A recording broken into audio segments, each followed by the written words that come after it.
Hey everybody out there in the YouTube universe, this is Mr. Movie, and in today's video I'm going to be telling you why The Prophecy is in my collection. The Prophecy came out in 1995.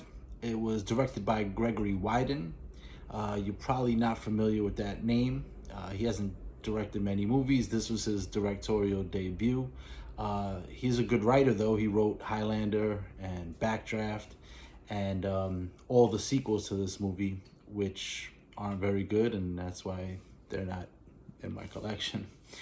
I really like this movie. When it came out, I didn't know about it. I did not see it in the theater. I saw it after it came out on VHS tape, if you want to take it back.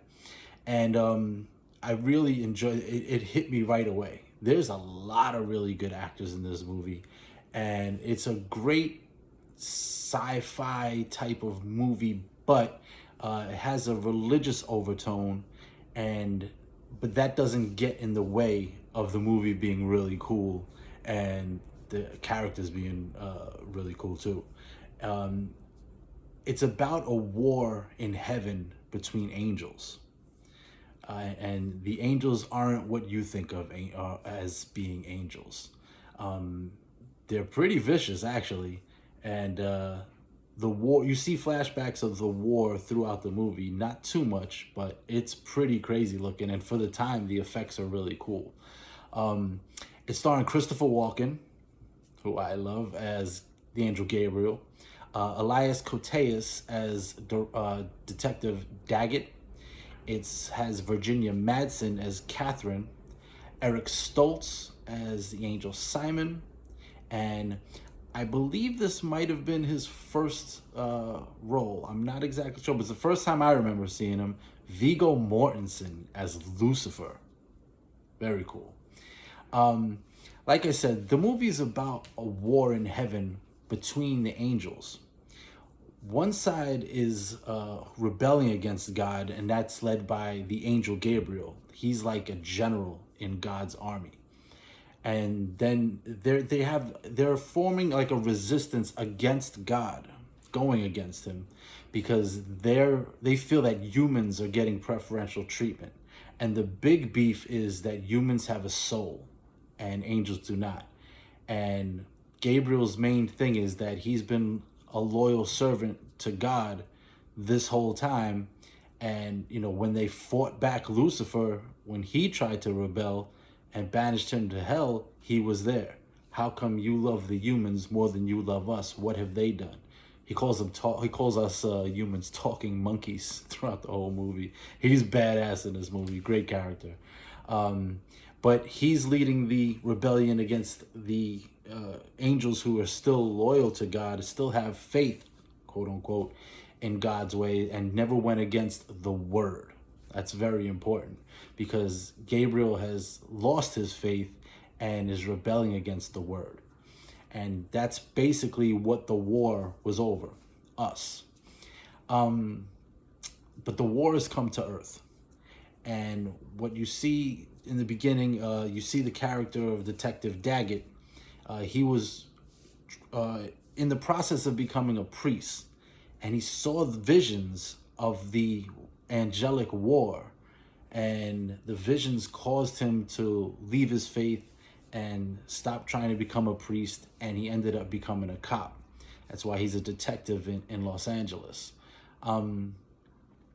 The next thing you see is two angels come to Earth. One is Simon, that's Eric Stoltz, and one is Uziel, who's not an actor that you would really know. But what happens is they're on opposing sides of this war. Simon is loyal, and he's one of the generals in God's army. Uziel is faithful to Gabriel. They've both come to Earth seeking the same thing. Now, the thing that they're looking for is this soul that's prophesized to turn the tide of the war. He's the most dark soul on Earth.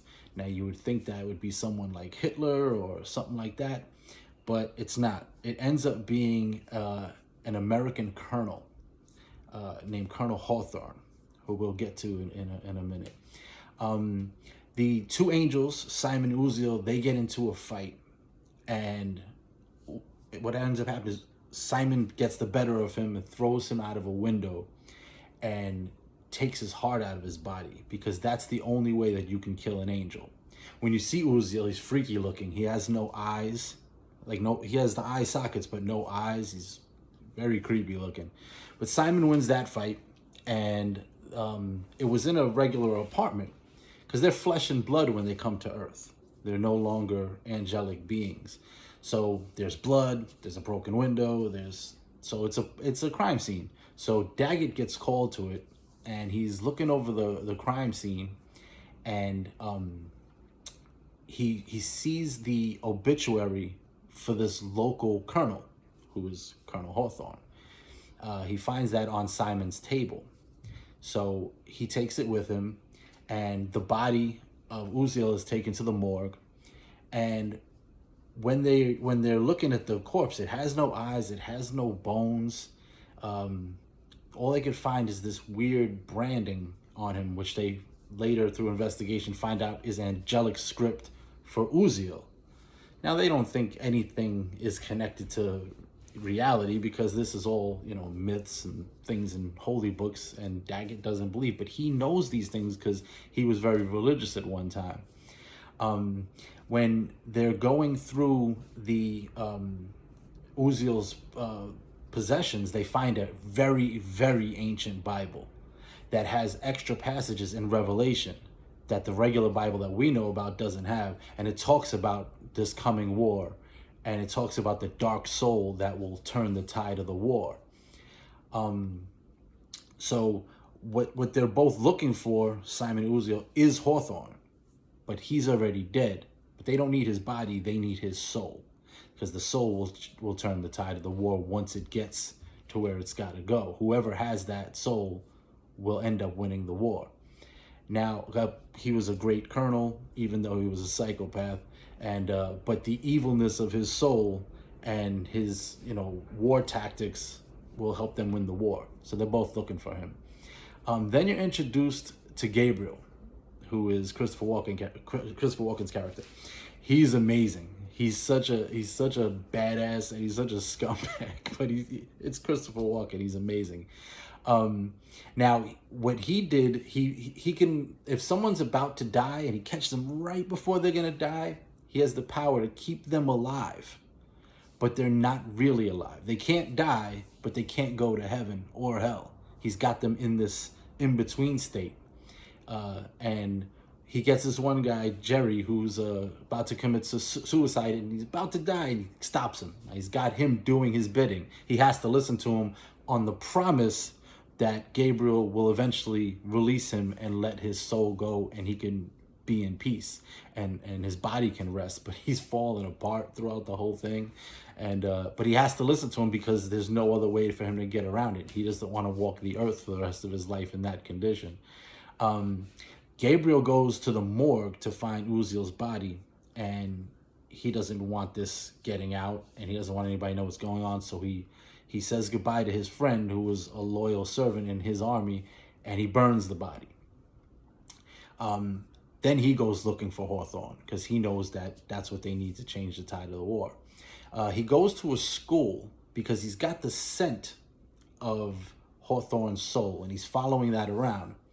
Now, what happened was the one who won, the angel Simon, what he did is he went to Hawthorne's grave, and almost mouth-to-mouth resuscitation, like he sucked the soul out of Hawthorne and he had it in himself. So the reason Gabriel goes to the school is he's following the scent of the smell. He can smell the soul of Hawthorne. So he goes to the school because that's where the scent leads him. And what the reason that is Simon, being wounded in the fight with Uziel, goes to rest at this school. He's bleeding, he's hurt, because remember, they're mortal now. But he can't die, because you got to take the heart out to kill the angels. So he's laying in there, and you meet this Native American girl. Her name is Mary, and her teacher's name is Catherine, who's also a big character in the movie. We'll get into her in a second. But Mary's playing at recess time, and she comes across Simon because she was playing like hide and seek, and she went into this room where he is, an abandoned room. She finds him, and they start talking, and he sees that she's a good person, she's pure, and he says, I want to give you something. And he goes into like almost kiss her, and he puts the soul into her because he knows if he has it and Gabriel finds him, it's all over. Gabriel will get the soul, war will be over, and God will lose. And you're probably asking, why would God let all of this happen? Apparently what it is God gives angels as well as humans free will, and he won't interfere in the war. He could stop it like that, but he won't. So that's the reason that this is carrying on.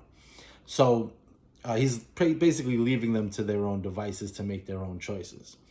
I guess him being omniscient, he would know what would be the outcome of this whole thing, but he just sits back and lets it happen.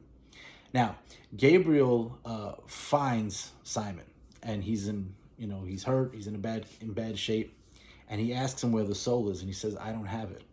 Because remember, he gave it to Mary, but he won't tell him that.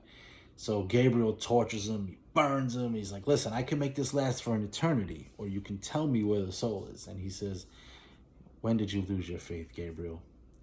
You're never going to win this war. And he was like, you have to listen to the word. And he's like, forget about the word. He turned his back, talking about God on us a long time ago. Why do you still fight for him? And he said, because I believe, I have faith. And then he just reaches in, takes out Simon's heart, and he dies. But he didn't find out where the soul is. Daggett, who is investigating a regular murder, when he found the obituary for Hawthorne at the site of the crime, he goes investigating him. It's his only clue. So he goes to Hawthorne's house, and he finds this trunk full of stuff with reels of old movies, and he sees him in the Korean War torturing and killing prisoners and all this stuff. And he opens up the trunk, and there's faces of these dead Korean soldiers that he cut off and he kept. That's how you get the whole he's a sick person thing. But he was just a torturous lunatic, but he happens to be a military genius, and that's what they want him for. But it's really gruesome when they show him watching these films and seeing the faces, and you get to see, okay, that's why they picked him. Then Daggett goes to church trying to find his faith, and he meets Gabriel there. And Gabriel tells him, you're a crusader, but you lost your faith. God wants nothing to do with you. And, you might as well just leave this alone. And he tells him something cool. The little indent right here on your lip? He tells him, I was there when you were born. I was there when you were all born. And that little mark on your lip is when I told you to shh. It's pretty cool. So he leaves. Now, Daggett has no idea what's going on and doesn't want any part of this. He knows something's up with Gabriel, but he doesn't exactly know what the hell's going on with him. The little girl, Mary, starts feeling sick because this has been put into her, and her body is rejecting it, and she doesn't know what's going on. She just thinks she's sick. So they take her home to her Native American family, and they're looking over her and trying to, see what's going on with her. Gabriel shows up, and because he's following the scent of the soul, he finds her, and he's going to kill the girl and take the soul. But Catherine, the teacher, and Daggett, they meet at the school, and they have a conversation about all this weird stuff that's going on, but they still don't know exactly what it is. So they said, let's go check on Mary. They do. They find Gabriel. Gabriel and Daggett get into it. The guy who he has, Jerry, the guy that he reanimated, he attacks Daggett. Daggett shoots him, and he dies, and he just thanks him. Thank you, because he set him free. Because he couldn't kill himself. He had to be killed. Or Gabriel would have to set him free. So the cop kills him, and he thanks him, actually. But then Gabriel starts, kicking his ass because he's superhuman. And he just tells him, do you know who I am? I'm Gabriel, the archangel. He was like, I turned cities to sand. He's enraged that this human has the temerity to try to fight him. So, he beats him, and then he takes off. And, they said, okay, we got to get Mary out of here. So they take her to this place where it's like a Native American area and where they're gonna perform like an exorcism sort of, but I guess whatever the Native American version of that is, to get the evil spirits out of her, because they still don't understand the whole thing and what's going on. But then Daggett tries to kill Gabriel, and by setting him, he's driving in a car. He tries to set him up. He tries to kill him. It doesn't work, and he tells him, when he told him before, I turned cities to sand. All they told him, I'm an angel. I'm the archangel. You can't kill me. And that's when Daggett starts realizing, okay, all of this is real. My visions that I had in the past were real. There really is an angelic war going on, and I'm in the middle of it. But the only thing that is on his mind is saving this little girl. So they bring him to get the exorcism going on. And, when he gets away from Gabriel, he goes back to check on the girl.